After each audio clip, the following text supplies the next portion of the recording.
Ja, men på hele Bibelcaféens vegne vil jeg bare gerne sige tusind tak, fordi I har tænkt på os og ønsker at give os den her pris. Det er vi meget glade for og også meget stolte over. Tak for den store opmuntring og anerkendelse, det er for vores arbejde. Bibelcaféen er jo ikke kun os, der står her. Det er jo nogle flere frivillige danskere, men det er jo først og fremmest de flere hundrede mennesker, der gennem de sidste 8 år har været gennem vores missionshus i Bording, som har været beboere på Kærshovedgård. Det er Bibelcaféen, og jeg kunne ønske, at de skulle være med os i dag, men nu er vi en lille flok her, der tager imod prisen, og tusind tak for den. Ja. Jeg vil lige kort fortælle, at Bibelcaféen blev oprettet, som der allerede tidligere er sagt, og tak for de flotte ord også, Henry, i 2016, kort tid efter, at Udrejsecenter Kærshovedgård var blevet oprettet. Det var et samarbejde mellem vores daværende sognepræst, Lindevig Osmundsen, og så nogle frivillige fra Bording Indre Mission. Men det skete faktisk på initiativ af nogle beboere, de første beboere, der var kommet til Kærshovedgård. Der var nogle kristne imellem, som blandt andet var kommet i kirker herovre i Københavnsområdet, i Apostelkirken blandt andet, som efterlyste et kristent fællesskab at komme i. Og det blev startskuddet til først en lille bibelgruppe, som så voksede og blev til Bording Bibelcafé med vores møder hver torsdag aften. Og deltagerantallet voksede så meget, at vi på et tidspunkt var helt op på 60 personer, som mødtes hver torsdag aften. Og der skulle køres mange ture frem og tilbage mellem missionshuset i Bording og Kærshovedgård, der ligger de der 6-7 kilometer derfra. Ja, prisen her hedder Stjernestunder, og jeg tænker, vi har haft rigtig mange stjernestunder i Bording Bibelcafé. Det har været en stjernestund, når vi har været måske 60 mennesker, der sammen har lovsynget Gud, så vi følte, at taget var ved at løfte sig i Bording Missionshus. Og lovsang har altid været en stor del af Bibelcaféen. Og vi har Anna Lisbeth, som så ikke kunne være med i dag, men hun har næsten fra starten af også været med til at udvikle et repertoire af persiske sange, eller farsi-sproget sange, ja.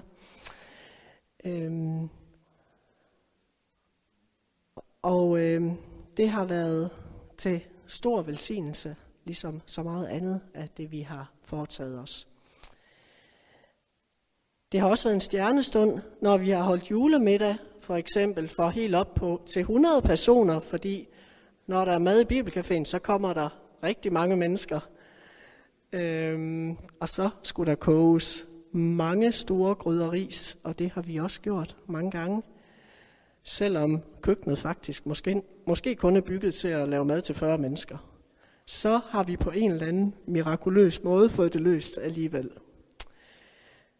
Det har også været en stjernestund, når vi har holdt Nowruz-fejring, som vi gør. Blevet en tradition, vi gør hvert forår.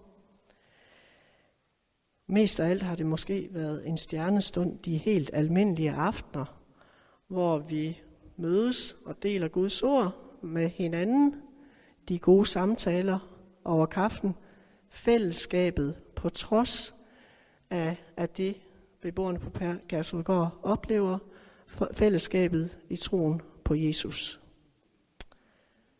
Og når vi beder sammen, som vi også altid gør, det er også utroligt berigende. Nogle gange så har jeg knebet mig selv i armen og tænkt, foregår det her virkelig i Bording Missionshus? Og så må vi bare sige, at Gud han har velsignet arbejdet, og det er stort at være med til.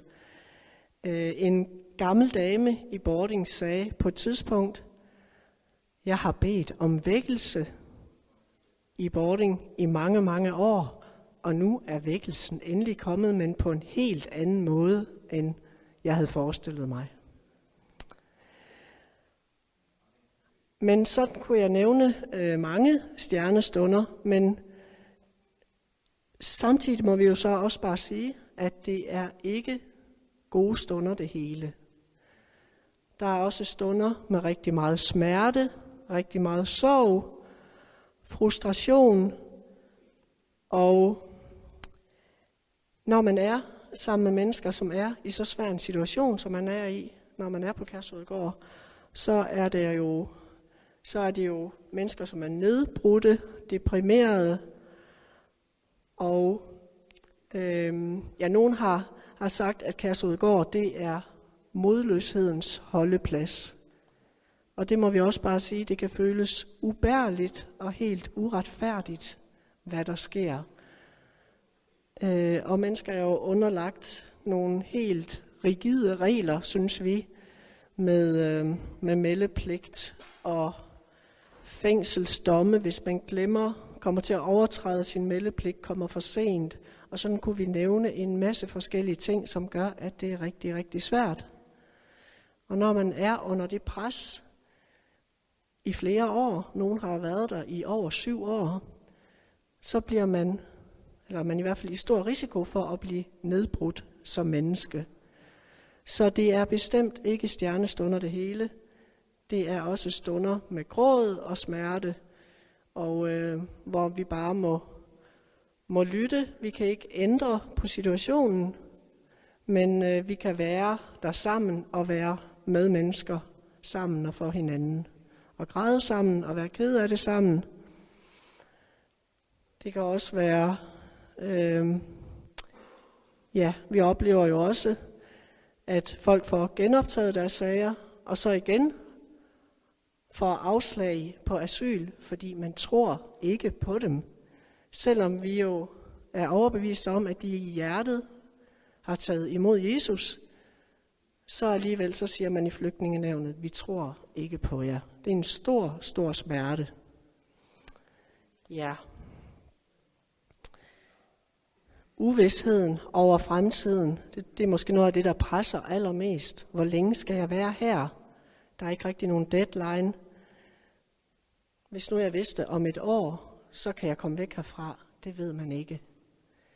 Det er også noget, der ligger et utroligt pres på mennesker.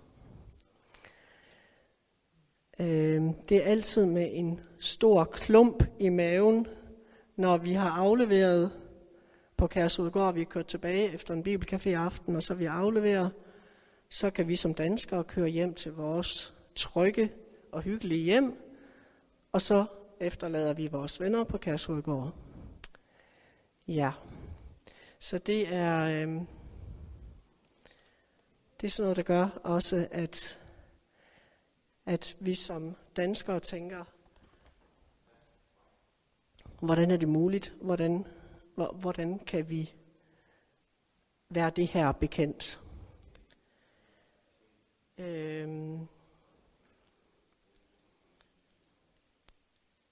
Så vil jeg lige sige også, at der er mange praktiske opgaver, der skal løses. Og derfor så er vi også meget taknemmelige for alle de mennesker, der støtter vores arbejde på forskellige vis. Og nogle gange så kan vi godt føle, at det er en stor opgave at løfte, og vi mangler hænder. Men alligevel så må vi bare sige, at vi indtil nu har fået det, som vi havde brug for. Både af økonomiske midler, men også af praktisk hjælp til kørsel og kagebagning og alt, hvad der ellers skal klares. Og på et tidspunkt så stod vi var udfordret i forhold til tolkning, og så var Nasser der pludselig. Og det er også en stor velsignelse for os, at Nasser, at du kommer hver torsdag efter torsdag og tolker for os.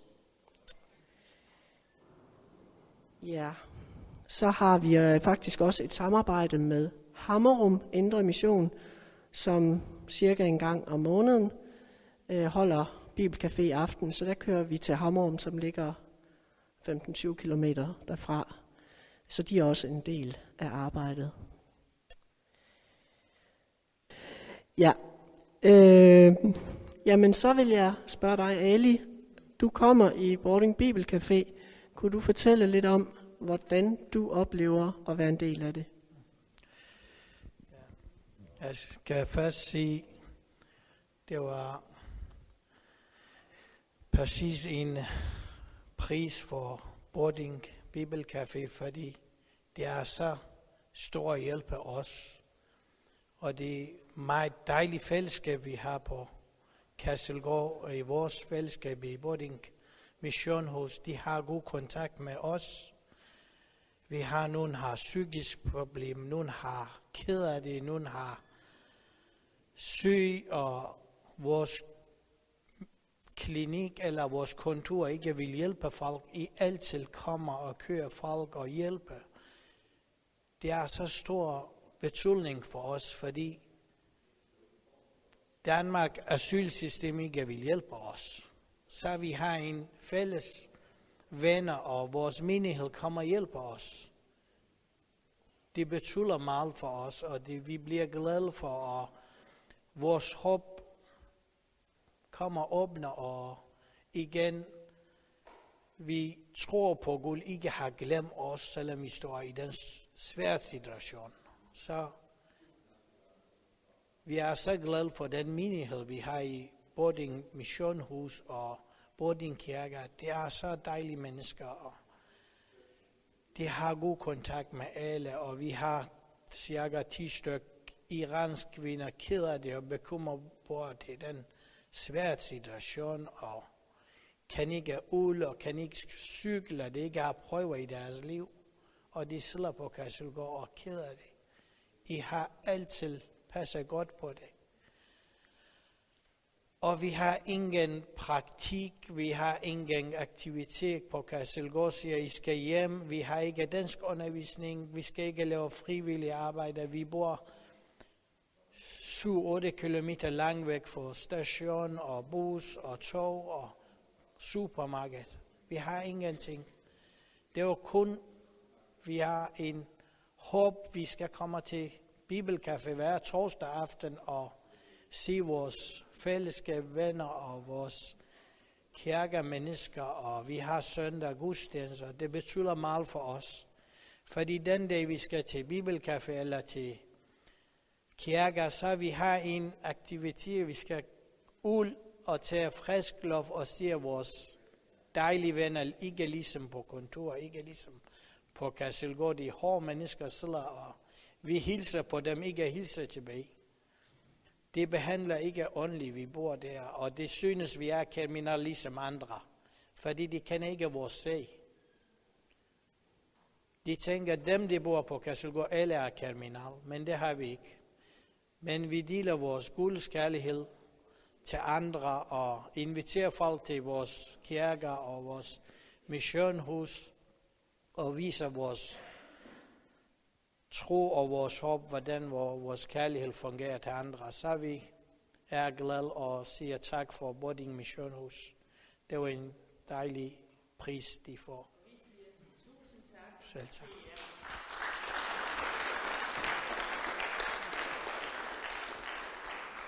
Og så har jeg faktisk lige lyst til at sige også, at det er jo beboerne på Kærshovedgård, der sørger for, at der kommer flere med. Det er jo dem, der inviterer hinanden til at komme med. Det er faktisk ikke os, der går ud og inviterer. De inviterer hinanden. Så tak også for det.